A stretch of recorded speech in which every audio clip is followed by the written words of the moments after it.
Europe Matin. Le livre du jour, Nicolas Caro, ce matin, vous avez avec vous un livre au genre non Appelez-moi identifié. Nico. Ça ressemble à un polar, mais c'est un peu plus. Je vous C'était une explique. chanteuse, Nico, n'oubliez pas. Oui, avec Velvet Underground. Mais oui. Magnifique. Ça s'appelle True Crime Story aux éditions du Masque, signé Joseph Knox, auteur à succès en Grande-Bretagne. Bref, True Crime. Vrai crime, ce sont ces livres qui racontent un fait divers, mais en réutilisant les codes des romanciers. Et c'est l'auteur qui enquête en général. On en a déjà parlé ici. C'est la grosse tendance en ce moment. Mais en fait, Joseph Knox a inversé le processus, si on veut. Il a écrit un roman de la pure fiction, mais en l'écrivant comme un livre de true crime. Donc c'est Joseph Knox qui enquête. Oui, mais pour de faux. Au départ, c'est une disparition. Zoé Nolan, 19 ans, a disparu après une soirée. Elle est partie à l'aube et on n'en a plus entendu parler. La police a immédiatement lancé les procédures, mais rien. Pas un indice, pas une piste, rien du tout. Le dossier a été classé.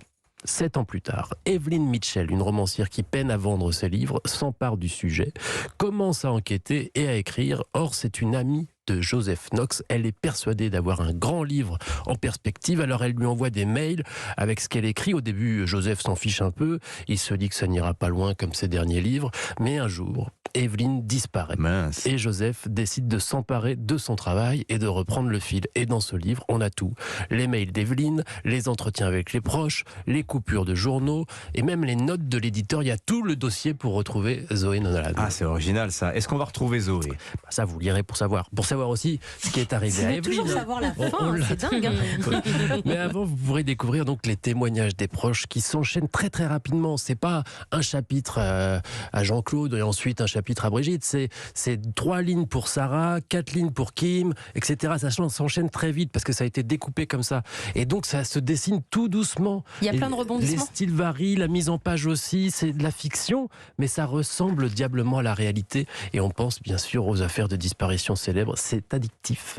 Et ce Joseph Knox est très intriguant. Eh ben d'ailleurs, il sera votre invité. Oh oui. Dimanche, dans La Voix et Livre sur Europe 1, 14h, True Crime Story, signé Joseph Knox. Vous nous avez vraiment donné envie d'y jeter un œil. Il y aura une traduction en live, vous inquiétez pas. Ah, à 7h49. Voilà qui pose l'ambiance. Marie Jiquel, vous nous emmenez au théâtre cette semaine pour une pièce qui vous a bouleversé, pièce très remarquée, je le signale, au Festival Off d'Avignon l'été dernier. Ça s'appelle Oublie-moi. Alors c'est une histoire d'amour, ça commence par la rencontre d'Arthur et Jeanne dans un bar et ils vont tomber follement amoureux l'un de l'autre. Oui, on rit fort pendant cette pièce, comme si on passait la soirée entre amis posés dans le salon rose des personnages. Mais on pleure en silence pour ne pas déranger ce drame gracieux. Et je peux vous dire, Dimitri, que les larmes vont couler sur vos joues sans que vous les sentiez venir, puisque derrière cette très belle histoire d'amour sans chichi, qui a tout de la bonne comédie romantique, la maladie s'invite chez ce jeune couple. Bon, vous avez des actions chez Kleenex ou comment ça se passe? Ouais. on a effectivement. Non, mais par contre, on a du papier toilette rose qui est pas rose fuchsia parce qu'il coûte plus cher, mais du vrai papier toilette rose et on en a des stocks, ouais. Alors Dimitri, pourquoi du papier toilette? Eh bien, c'est avec ça que Marie-Julie Bopp, qui joue Jeanne, essuie le verre de vin renversé par Arthur dans un bar. C'est le coup de foudre. Coup de foudre sur une musique pop, lumière rose. Je meurs d'envie de vous poser une question.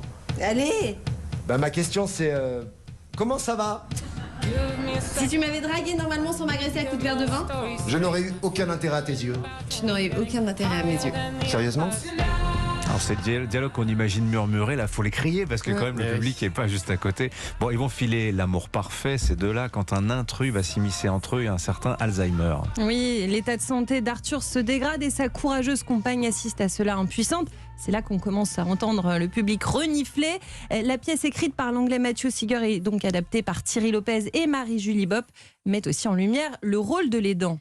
Le deuil blanc, c'est de ne plus reconnaître la personne qui est en face de soi et qu'on aime, et de retrouver les premières amours, de retrouver les premières sensations qui a fait qu'on est tombé amoureux. Et je pense que c'est aussi pour ça que ça bouleverse les gens. Moi, quand je l'ai lu, j'ai pleuré, comme tout le monde, je crois. Et la seule occasion pour raconter cette histoire, c'était d'être avec Marie-Julie sur le plateau. Et heureusement, elle a accepté.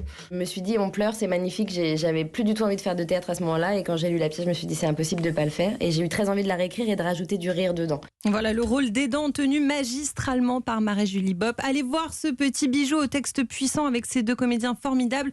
J'entendais Dimitri, des spectateurs confier à la sortie que c'était la première fois qu'il pleurait au théâtre. Mais ce sont des larmes d'émotion face à la beauté plus que de tristesse. Voilà, ça s'appelle Oublie-moi, c'est au théâtre du Petit Saint-Martin jusqu'au 1er avril.